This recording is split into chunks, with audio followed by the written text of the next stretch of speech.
See, they've decided to put three small plants in Fatorda, Margaon, and Idu to get a housing board.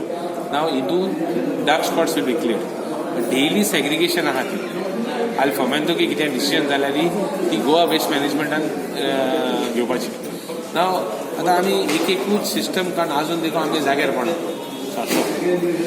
एक system काढीत आहे आम्ही जाग्यार सो I feel that we should have a concrete proposal. I have asked them, see, finally आमका accountability घेवपाक जाय.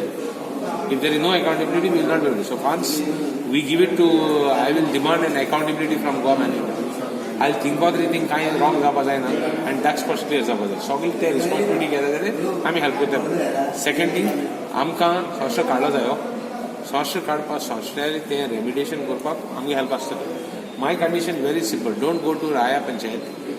Do whatever you want in Margaon municipality. If you want, we'll do some cutting, we'll do some leveling and keep the material here and then shift it. Because I don't want my people to suffer. Because I have a problem. So the next meeting will be everything black and white, chalked out, written down, put in order and then started. Otherwise, it is again going to create problems.